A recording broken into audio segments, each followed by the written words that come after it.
Have you ever opened that bank app and before it even loads, your chest just tightens? And it's not because you don't trust God, because the math feels loud, because that grocery total keeps climbing, because that rent is due, because that credit card balance didn't go down as fast as you'd hoped. And you truly believe that God provides, you really do. But that spreadsheet still feels like it's yelling at you. If that's you, friend, first thing I want to tell you to take a breath. Today isn't about ignoring reality, it's about learning how to hold faith and numbers at the same time.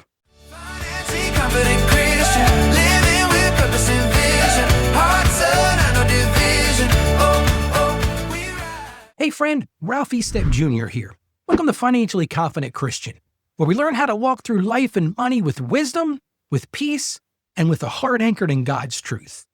My mission here is simple: to help you break that cycle of financial shame and build steady habits rooted in faith and become that kind of believer who handles money with clarity, with confidence, and with spiritual purpose. Yesterday, we talked about celebrating those small wins, and I really hope you did, about noticing progress instead of dismissing it. Today, we're taking the next step, because sometimes you're doing everything right. You're tracking, you're planning, and you're really trying, but those numbers still feel tight. And this is where faith and finances often collide. A listener asked me this: Ralph, I truly believe that God provides, but when I look at my budget, I still feel anxious. How do I trust God without pretending the numbers don't matter? That is such an honest question, and it deserves a gentle answer. Because what you might be feeling is this: I don't want to be faithless, but I also don't want to be foolish. I'm stuck between prayer and pressure, Ralph. And friend, that tension doesn't make you a bad Christian. It actually makes you a human. So I want to say this plainly. Faith isn't pretending.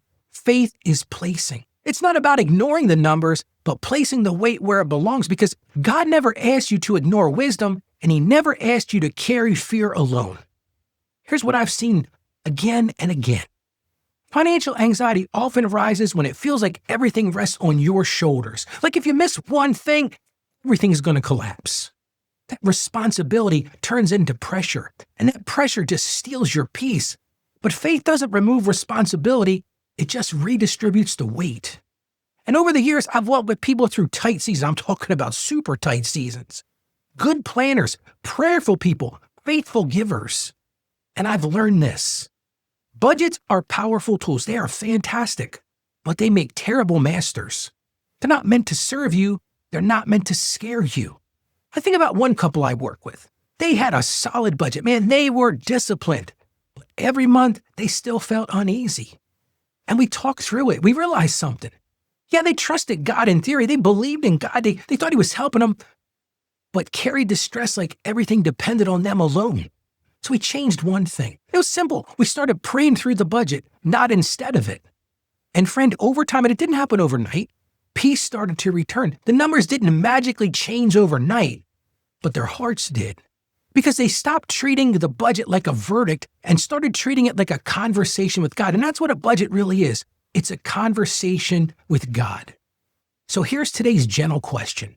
What if trusting God with your money doesn't mean ignoring the numbers, but actually inviting Him into them? Let's talk about what that looks like. Here's the first thing I want to say. Budgets show reality, not final authority. A budget tells you where you are. It does not tell you who God is. Yes, numbers inform decisions. They don't define your future. So when you see a tight category, that doesn't mean failure. It just means awareness. And guess what? Awareness is mercy. And that trust is practiced, not declared. Trust grows through practice. Just like when you trust somebody else, it grows over time. It grows through prayer. It grows through patience. And yes, it grows through surrender. Here's a simple practice. Before you move money, before you adjust a category, just pause and pray one sentence. Say something like this: Lord, give me wisdom here and give me peace while I obey it. Because that peace comes from partnership, not control. And I've learned this in my own life. When we try to control everything, peace fades away from us. But when we partner with God, guess what happens? Peace returns. Do the planning. I'm not saying not to do the planning, but release the outcome. You were never meant to carry it all alone. And guess what? You can't carry it all alone. Because that provision from God often looks ordinary. God's provision is not this rare, it's rarely dramatic. It's not this big open in heaven things. It looks things like this. Wisdom to say, no, not this month. Or maybe it's restraint at the store. It's that delayed expense. It's that refund you didn't expect. A conversation that opens a door, a side opportunity. Or maybe it's a need met through community. I want to remind you of something. Ordinary provision is still provision, and that's what God has promised us. Look at what Philippians 4:19 says. And my God will meet all of your needs according to his riches of his glory in Christ Jesus. Notice what it says. It's not according to your spreadsheet, not according to your stress, according to his riches. Lord, we just thank you for caring about both our needs and our worries. Help us to plan wisely without carrying that fear on our shoulders. Teach us to trust you with every number, with every decision, and Lord, with every concern. We place our finances in your hands. We ask this in Jesus' name. Amen. Here's today's gentle step. Take your budget, and for 3 minutes, I want you to put your finger on just one category at a time and pray one sentence over it. Lord, give me wisdom here. Lord, provide here. Lord, help me obey here. You don't need every answer today. You just need to stop carrying it alone. And friend, if you've ever felt torn between faith and finances, you're not alone feeling like that. That's the reason I launched this show. And inside the financially confident Christian community, people often say, this is where I learned I don't have to choose between being wise and being faithful. It's a safe place. It's a grace-filled place, and it's a place for honest conversations. And I would love for you to join us there. Go to financiallyconfidentchristian.com/join. Again, that's financiallyconfidentchristian.com/join. You're always welcome to come and join us. I want to leave you with this. God sees your effort. He honors your wisdom, and he provides faithfully.